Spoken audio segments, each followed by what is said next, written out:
Subsidiary books girls देखिए, we have done in accountancy accounting terms आप लोगों ने अच्छे से समझा। फिर उसके बाद मैंने रियल पर्सनल नॉमिनल के रूल्स आपको बताए थे, उनका मीनिंग भी आपको समझाया था कि इनका मीनिंग क्या होता है। ठीक है, जर्नल एंट्रीज हमें स्टार्ट करनी थी जो हमारी रह गई थी, लेकिन अब आगे का कुछ और जो हमें करना है वो मैं आपको बताता हूँ। ये जो सब्सिडरी बुक्स हैं इनका क्या मतलब होता है, कितनी सब्सिडरी बुक्स आपके सिलेबस में हैं वो हमें जानना है। देखिए, गुड्स का मीनिंग तो आप सभी को पता है, वो चीज़ें जिनमें हम डील करते हैं।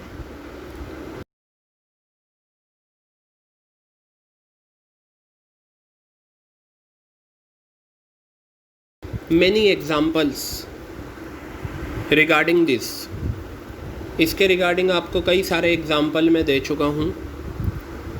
गुड्स के रिगार्डिंग जैसे ज्वेलरी शॉप ऑनर के लिए ज्वेलरी क्या है, गुड्स हैं। वुडलैंड की दुकान पे जो कुछ भी सामान मिलता है वो सब गुड्स हैं। बल्ली मारान में शूज़ की दुकान है, शूज़ की दुकान पे जो सामान मिल रहा है, शूज़ जो हैं वो क्या हैं, गुड्स हैं। अब चलिए मैं एक एग्ज़ाम्पल लेता हूँ और उसी से हम समझेंगे कि different types of subsidiary books क्या क्या होती हैं। जैसे फॉर एग्ज़ाम्पल, बल्ली मारान में एक शूज़ की दुकान है। ठीक है, हमने ले लिया एक एग्ज़ाम्पल कि एक पर्सन है, साजिद नाम है मान लो उनका, और वो शूज़ का कारोबार करते हैं। वो ओनर हैं और उनकी दुकान पे शूज़ सेल होते हैं। अब आपको अच्छे से पता है शूज़ बेचने के लिए ज़रूरी है शूज़ का ख़रीदना। ठीक है, शूज़ ख़रीदेंगे तभी हम बेचेंगे। जिन लोगों से हम शूज़ ख़रीदते हैं, यानी कि साजिद जो ओनर हैं वो जो शूज़ ख़रीदेंगे जिन लोगों से, वो सप्लायर होते हैं। ठीक है, वो सामान देते हैं। जिन लोगों से साजिद साहब शूज़ ख़रीदेंगे या तो कैश में ख़रीद सकते हैं या उधार में ख़रीद सकते हैं। हमें उससे कुछ लेना देना नहीं, हमें तो जाकर उनकी दुकान से शूज़ ख़रीदने हैं। क्लियर है बात। अब ज़रा देखिएगा, अकाउंट्स में मैंने आपको बताया था सबसे पहले हमें क्या देखना होता है कि ट्रांजैक्शन फाइनेंशियल नेचर की हो या इकोनॉमिक नेचर की हो। वो सभी ट्रांजैक्शन जो फाइनेंशियल नेचर की हैं उन्हीं को हम रिकॉर्ड करते हैं। अब देखिए, जो साजिद साहब हैं जब वो शूज़ ख़रीदेंगे, अगर वो शूज़ ख़रीदते हैं,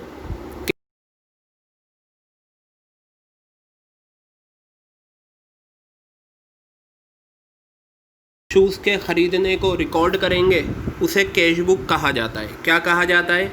कैश बुक कहा जाता है। क्लियर हो गई बात।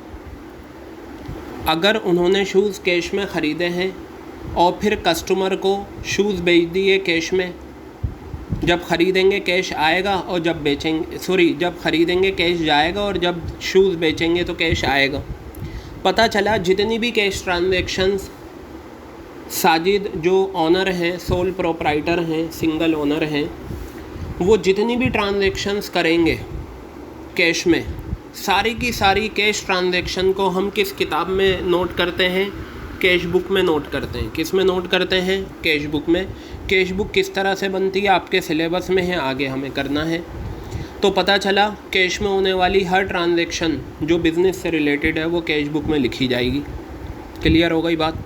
अगर चेक से पेमेंट हुई है तब भी कैश बुक में लिखी जाएगी। अगर डेबिट कार्ड से, क्रेडिट कार्ड से पेमेंट हुई है तब भी कैश बुक में लिखी जाएगी। क्लियर हो गई बात।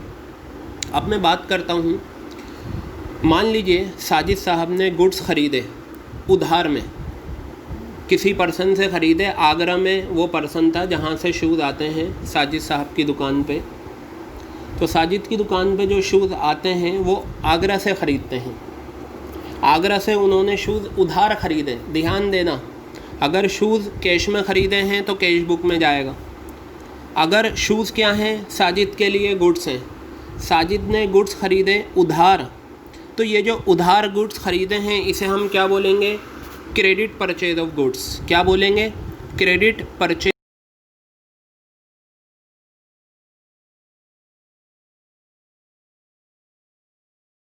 रहेगा उसे बोलते हैं परचेज बुक। क्या बोलते हैं उसे? परचेज बुक बोलते हैं। क्लियर हुई बात? चलिए जी, उधार में गुड्स ख़रीदना किस किताब में लिखा जाता है? परचेज बुक में लिखा जाता है। इसी तरीके से आप दूसरा एग्जाम्पल भी ले सकते हैं, जैसे जनरल स्टोर वाला पर्सन है। अगर जनरल स्टोर वाला सामान ख़रीदता है उधार, तो उधार जो सामान ख़रीदा है वो परचेज बुक में लिखा जाएगा। अब चलिए साजिद के एग्जाम्पल पर आ जाइए। साजिद ने क्या करा? साजिद जब शूज़ बेचेंगे, साजिद जब शूज़ बेचेगा तो वो या तो कैश में बेचेगा या उधार में। अगर कैश में बेचा है तो कैश बुक में लिखा जाएगा, क्योंकि हर कैश ट्रांजैक्शन जहाँ पर कैश आ रहा है या जा रहा है किस किताब में लिखा जाता है? कैश बुक में लिखा जाता है। साजिद की दुकान पर कोई पर्सन आया, साजिद ने उसे शूज़ बेच दिए, लेकिन उधार बेचे। जानने वाला था, जानने वाले को उधार बेच सकते हैं। तो साजिद ने जो शूज़ उधार बेचे हैं ये कहलाता है क्रेडिट सेल ऑफ गुड्स। क्या कहलाता है ये? Credit sale of goods. Credit का मतलब अकाउंट्स में होता है उधार। उधार में सामान बेचा। क्या बेचा? उधार में सामान बेचा, गुड्स बेचे उधार में। तो साजिद जिस किताब में इसे दिखाएगा उसे बोलेंगे सेल्स बुक। क्या बोलेंगे?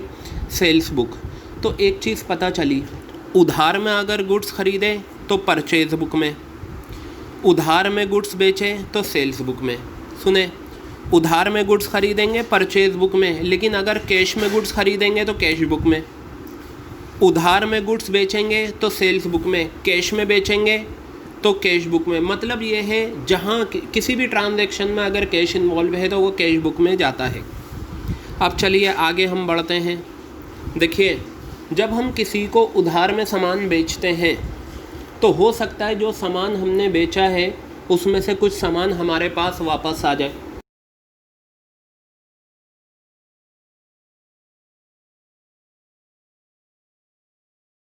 फिफ्टी पेयर्स ऑफ शूज़, यानी कि 50 जोड़ी शूज़ उधार में बेचे। क्लियर है बात? बेच दिए।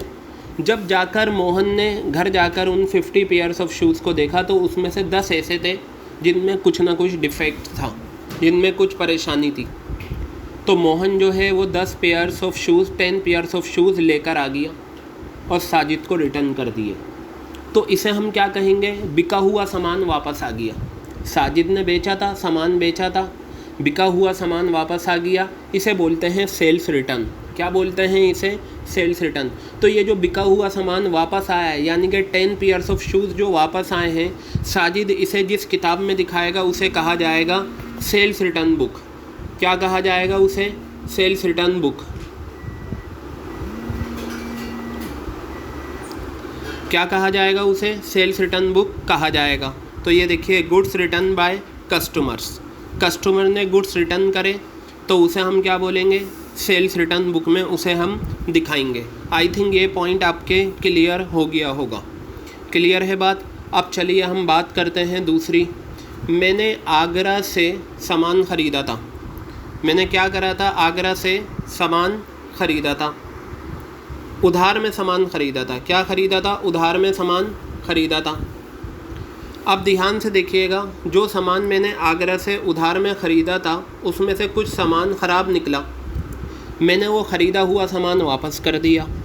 जब मैं वो ख़रीदा हुआ सामान वापस करूँगा तो वो कहलाएगा, ख़रीदा हुआ सामान वापस कराए, परचेज़ रिटर्न। क्या कहलाएगा? Purchase return. जिस किताब में मैं दिखाऊँगा उसे बोलेंगे परचेज़ रिटर्न बुक। क्या बोलेंगे उसे? परचेज़ रिटर्न बुक बोलते हैं। तो पता चला, अगर मैं उधार में सामान ख़रीदूँगा तो परचेज़ बुक में दिखाऊंगा, उधार में सामान बेचूंगा तो सेल्स बुक में दिखाऊंगा। अगर बिका हुआ सामान मेरे पास वापस आ जाएगा तो सेल्स रिटर्न बुक में दिखाऊंगा। अगर ख़रीदा हुआ सामान मैं वापस करूंगा तो परचेज़ रिटर्न बुक में दिखाऊंगा। क्लियर है? और जितनी भी ट्रांजैक्शन है, देखिए यहाँ लिखा हुआ है cash receipts and cash payments. Receipts का मतलब होता है आना और पेमेंट्स का मतलब जाना। ठीक है, कैश में जितनी भी ट्रांजैक्शंस होती हैं बेटा वो किस में जाती हैं? कैश बुक में जाती हैं। क्लियर हो गई बात? अब यहाँ पर एक बुक है पेटी कैश बुक। ये क्या होती है? देखिए, जब हम बिज़नेस करते हैं ना तो बिज़नेस में छोटे मोटे खर्चे होते रहते हैं। जैसे मेरा शूज़ का बिज़नेस है,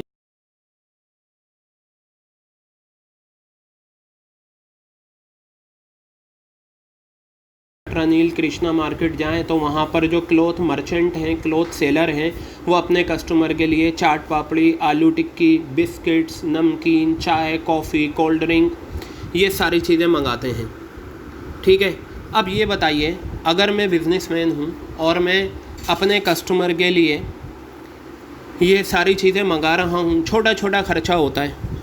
क्या होता है? ये छोटा छोटा खर्चा होता है। ये सारे खर्चे मुझे करने पड़ते हैं। समोसे मंगा लिए, जलेबी मंगा ली, पकोड़े मंगा लिए और चाय कॉफ़ी मंगा ली। गर्ल्स, क्या होता है अकाउंट्स में? ये नहीं होता चाय का अकाउंट, कॉफ़ी का अकाउंट, पकोड़ों का अकाउंट, पकोड़ों में भी गोभी का अकाउंट या अनियन का अकाउंट, ऐसा नहीं होता। क्या होता है, इसके लिए बिजनेसमैन एक अमाउंट अलग कर लेता है जिसे हम बोलते हैं पेटी कैश। क्या बोलते हैं? पेटी कैश। जो छोटे छोटे खर्चे होते हैं, ये सारे बिज़नेस में, जो मैंने अभी आपको एग्जांपल दिए, ये सारे खर्चे जिस किताब में रिकॉर्ड होते हैं उसे बोलते हैं पेटी कैश बुक। क्या बोलते हैं? पेटी कैश बुक। और ये जो मैं चाय, कॉफ़ी, बिस्किट्स, नमकीन, चाट पापड़ी, आलू टिक्की पे जो खर्च कर रहा हूँ, ये जो मेरे पास से गया, ये कहलाता है पेटी कैश पेमेंट्स। क्या कहलाती हैं ये? पेटी कैश पेमेंट्स। क्लियर हो गई बात? अब ज़रा ध्यान से सुनिएगा, ये जो नीचे दो किताबें दे रखी हैं, BR बुक और BP बुक, गर्ल्स ये आपके सिलेबस में नहीं हैं, तो आपको इन्हें नहीं करना। क्लियर हो गई बात? कुछ साल पहले ये सिलेबस में हुआ करती थी, तो आपको अब ये नहीं करना। तो अब ज़रा मेरी बात सुनिए, ठीक है? अगर आपके फादर का बिज़नेस है तो वहाँ पर भी ये सारी किताबें मेंटेन होती हैं। किस तरीके से? अगर मान लीजिए एक पर्सन है जिसका कपड़े का कारोबार है, अगर उसने कपड़ा उधार ख़रीदा तो वो किस किताब में दिखा?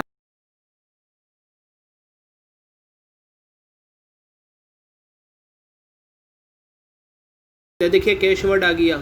अब कैश में आप ख़रीदो या बेचो, वो किस में जाएगा? कैश बुक में। कैश में ख़रीदा किस में दिखाएंगे? कैश बुक में। कैश में बेचा किस किताब में दिखाएंगे? कैश बुक में। ख़रीदा हुआ सामान वापस करना है तो परचेज रिटर्न बुक में। और सेल किया हुआ, बिका हुआ सामान वापस आ गया तो किस किताब में आएगा? सेल्स रिटर्न बुक में आएगा। क्लियर हो गई बात? गर्ल्स, ये जो किताबें हैं ना, जो 6 किताबें हमने आपको बताई हैं, परचेज़ बुक, ये देखिए ये रहा परचेज़ बुक, ये सेल्स बुक, ये सेल्स रिटर्न बुक, ये परचेज़ रिटर्न बुक, और ये कैश बुक, और ये पेटी कैश बुक, ये सारी किताबें कहलाती हैं सब्सिडरी बुक्स। क्या कहलाती हैं? सब्सिडरी बुक्स कहलाती हैं। और सब्सिडरी बुक्स का दूसरा नाम होता है स्पेशल पर्पज़ बुक्स। क्या होता है? Special purpose. अब ये देखिए यहाँ वर्ड आया स्पेशल पर्पज़, मैं बताता हूँ। परचेज़ बुक में स्पेशल पर्पज़ क्या है? उधार ख़रीदना।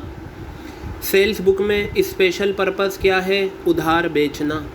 सेल्स रिटर्न बुक में स्पेशल पर्पज़ क्या है? बिका हुआ सामान वापस आना, जिसे हम सेल्स रिटर्न बुक बोलते हैं। परचेज रिटर्न बुक में स्पेशल पर्पज़ क्या है? परचेज रिटर्न, ख़रीदा हुआ सामान वापस कर देना। कैश बुक में स्पेशल पर्पज़ क्या है? कैश, हर कैश ट्रांजैक्शन कैश में, और जो छोटे मोटे खर्चे हैं उन्हें पेटी कैश कहा जाता है।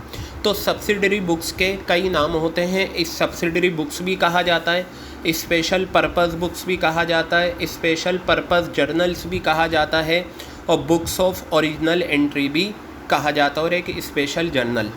आपको इतने सारे नाम याद कर लें तो अच्छी बात, अदरवाइज़ आपका जो सबसे फेमस नाम होता है वो क्या है? सब्सिडरी बुक्स है। क्या है ये?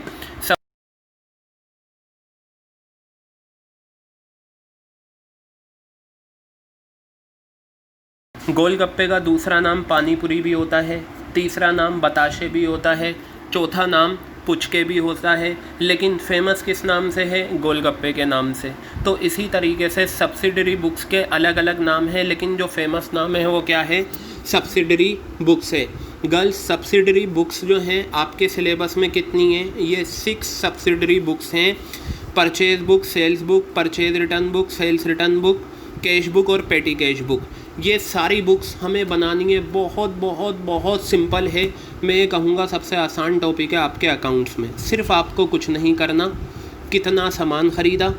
एक प्रोडक्ट 25 रुपये का है, 5 प्रोडक्ट ख़रीदे 125 रुपये। अगर कुछ खर्चा हुआ है तो वो ऐड कर देंगे। पूरा फॉर्मेट है। परचेज़ बुक का अपना फॉर्मेट है, सेल्स बुक का अलग फॉर्मेट है, सेल्स रिटर्न बुक का अलग फॉर्मेट है, purchase return book, cash book, petty cash book, हर सब्सिडरी बुक्स का अपना अलग अलग फॉर्मेट है। ठीक है, बहुत सिंपल फॉर्मेट है, बहुत सिंपल कैलकुलेशंस हैं और इजीली ये हो जाएगा। ठीक है, तो ये जो मैंने आपको अभी समझाया है ये आप अपने अकाउंट्स के रजिस्टर में बिल्कुल एज इट इज़ कॉपी कर लेना। ठीक है, और कल की क्लास में मैं आपको परचेज बुक का फॉर्मेट पूरा डिटेल में समझाऊंगा। और थोड़ा बहुत आपने नाम सुना होगा जीएसटी का, goods and service tax introduce हुआ है, तो उसके भी मैं बेसिक्स आपको बताऊंगा कि जीएसटी क्या होता है और किस तरीके से उसका ट्रीटमेंट इसमें करेंगे। तो ये जो आज की क्लास है जो हमने करी है, उम्मीद करता हूँ आपको ये सारा समझ में आया होगा। If you are facing any problem regarding any point you can ask me via WhatsApp और वाया कॉल।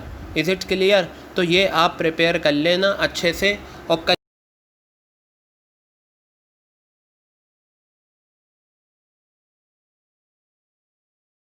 इस तरीके से हम इसे करेंगे। बीपी बुक और BR book note in your syllabus, आपके सिलेबस में बस ये ऊपर जो दी गई हैं 6 किताबें यही आपको करनी है, तो ये आप अपने रजिस्टर में कर लेना।